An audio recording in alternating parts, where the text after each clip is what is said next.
একত্রিত হয়ে কিছু প্ল্যানিং কাজ করতে হবে। যে সমস্ত মাজার শরীফে আক্রমণ হচ্ছে, ভবিষ্যতে যে আর কারো হবে না এটা চিন্তা করার কোনো কারণ নেই। আমাদেরকে এখন যে বিষয়টা নিয়ে কাজ করতে হবে সেটা হচ্ছে কোরআন এবং সুন্নাহ এবং ফিকহি এতেবারে এবং আমাদের যে সমস্ত সুফিয়ায়ে ইসলামদের দৃষ্টিকোণ থেকে এই জিনিসগুলোকে সুন্দরভাবে উপস্থাপন করা, তাহলে আমাদের মানুষের কাছে বিরূপ প্রতিক্রিয়া আসবে। দ্বিতীয়ত হচ্ছে আমাদের ভিতরে সবচেয়ে বড় যে বিষয়টা প্রয়োজন, আমরা ইলমে তাসাউফের দিকে যদি তাকাই, এই পাক ভারত উপমহাদেশে হযরতে সুলতানুল আরিফিন সুলতানুল হিন্দ হুজুর সাইয়েদনা খাজা গরিব নওয়াজ আজমিরি সঞ্জরি রাদিয়াল্লাহু তাআলা আনহু তার যে তাসাউফি খিদমত সেটাকে দেখতে হবে। हज़रत इमाम रब्बानी मुजद्दिद अल-फिसानी रज़ियल्लाहु ताआला अन्हु तजदीदी खिदमत के देखते হবে এবং তারই ধারাবাহিকতায় হযরত শাহ আব্দুল হক মুহাদ্দিস দেহলভী আলাইহি রহমান, শাহ ওয়ালিউল্লাহ মুহাদ্দিস দেহলভী, শাহ আব্দুল আজিজ মুহাদ্দিস দেহলভী এই বুজুর্গরা কিভাবে খিদমত করেছেন, অর্থাৎ দ্বীনি তালিমাত তার সাথে তাসাউফের খিদমত, এই দুটোকে আমাদের সামনে আনতে হবে।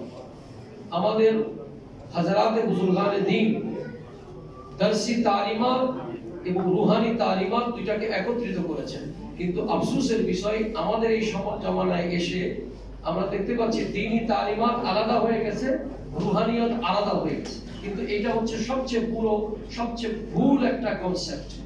ইলমে তাসাউফ এবং ইলমে শরিয়ত এই দুইটাকে একত্রিত করে আমাদের হযরাত বুজুর্গান দীন যুগ যুগ ধরে চালিয়ে আসছেন। আমি আপনি নতুন কিছু বললে হবে না, আমাদের হাজার বছরের ইতিহাস রয়েছে। এজন্য আমি অনুরোধ করব আমাদেরকে মানুষের কাছে অ্যাকসেপ্টেবল হওয়ার মতো পরিবেশ তৈরি করতে হবে। এবং আমি অনুরোধ রাখবো প্রত্যেকটি মাদ্রাসা তৈরি করার জন্য আজকে আমাদের জন্য ফরজ হয়ে গেছে। যেখানে যেখানে আমাদের মাজার রয়েছে জিয়ারতের স্থান সেটা, এটার পাশাপাশি জিয়ারত করার যে পদ্ধতি, মন করা কারো কিছু বলার নেই, কারো মন করা কারো বলার কিছু নেই। কারণ আমাদের জন্য সুফিয়ায়ে ইসলামরা প্রত্যেক সুফিরা আল্লাহ তাআলার মাহবুব বান্দারা প্রত্যেকেই বড় বড় আলিম ছিলেন। হুজুর খাজা গরিব নওয়াজের কারামতের আলোচনা হয়, কিন্তু হুজুর গরিব নওয়াজের ইলমি খিদমতের আলোচনা হয় না। হুজুর গরিব নওয়াজ তিনি তদানীন্তন সময়ের শ্রেষ্ঠ মুহাদ্দিস ছিলেন, শ্রেষ্ঠ মুহাদ্দিস ছিলেন। মদিনায়ে পাকের মধ্যে তিনি হাদিসের খিদমত করেছেন। তো সুতরাং এই বিষয়গুলোকে আমরা মনে রাখতে হবে। আমাদের প্রতিবাদ একত্রিতভাবে হতে হবে এবং আমাদের প্রতিবাদের পাশাপাশি আমরা কি কাজ করব এটা যেন আমাদেরকে চিন্তা করা হয় এবং আমাদেরকে ফরজ ওয়াজিবাত, হালাল এবং হারাম এই বিষয়গুলো যারা মাজারের দায়িত্বে থাকেন তাদেরকে শিখতে হবে। এটা সত্য কথা যে আপনি দায়িত্বে যখন থাকেন, আপনার যদি ফল ভুল ত্রুটি আরেকজনের দৃষ্টিতে বড় করে হয়, তখন আপনি সাধারণ মানুষের কাছে অ্যাকসেপ্ট করতে পারবেন। আজকে মাজার শরীফে শাহপরান মাজারের মধ্যে যে ঘটনা গতকালকে হলো, কিছু কিছু মানুষ যারা এটার সাথে আমাদের সাথে সম্পৃক্ত মানুষগুলো সিলেট থেকে কথা হয়েছে, আমি রাত্রে প্রায় তখন 1:30টা প্রোগ্রাম করে ফিরতেছি, সেখানে একটা কথা আসছে যে আমাদের দেশের সুন্নি নামধারী যারা রয়েছে ওই মানুষগুলো এ থেকে খুব বেশি অগ্রসর করিয়ে দিয়েছে যে বিভিন্ন বিষয় নিয়ে কথা হয়ে থাকে। তা আমার অনুরোধ থাকবে, যে বা যারা এই কাজগুলো করতেছেন, আপনাদের কাছে অনুরোধ থাকবো আপনারা ইসলাহার নিয়ত না করে আত্মশুদ্ধির আপনারা বড় বড় কথা বলেন। আপনারা তো কোনোদিন কোনো মাজারকে যদি খারাপ কিছু দেখছেন, সেটার প্রতিবাদের ভাষা ইসলাহ না হয়ে মারামারি কেন? এটা তো খারিজিদের চরিত্র। এবং শুধু তাই নয়, আজকে ফেসবুকে কালকে খুব গরম করছে যে বিভিন্ন মাজারে গাঁজা খাওয়া হয়, এজন্য ভাঙা হয়েছে।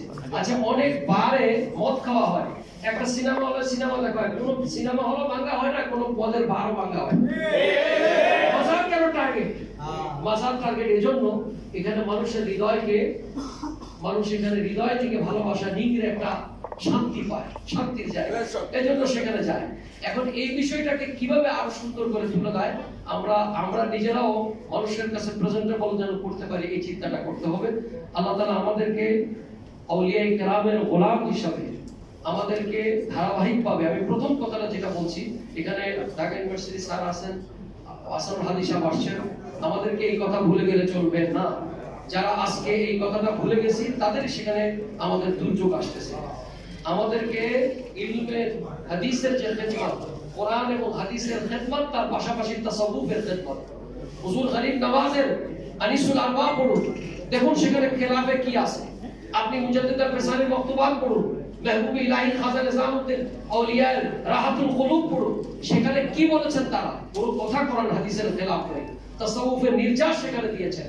যেই দিন থেকে ইলমে তাসাউফ আর ইলমে শরীয়তের শিক্ষাকে দুই ভাগ করা হয়েছে, সেদিন থেকে সত্যিকার অর্থে বিভাজন তৈরি হওয়ার কারণে আমাদের সব জায়গায় বিভাজন তৈরি হয়ে গেছে। আল্লাহ তাআলা আমাদেরকে আউলিয়ায়ে কেরামের এই সমস্ত মুকদ্দাস জায়গাগুলোকে, পবিত্র জায়গাগুলোকে পবিত্র রেখে, তাদের সম্মানকে সামনে রেখে আমরা যেন খেদমত করে যেতে পারি। আল্লাহ তাআলা আমাদেরকে একত্রিত হওয়ার তৌফিক দান করুন। আসসালামু আলাইকুম ওয়া রাহমাতুল্লাহ। ধন্যবাদ। উপস্থিতি এখন আমাদের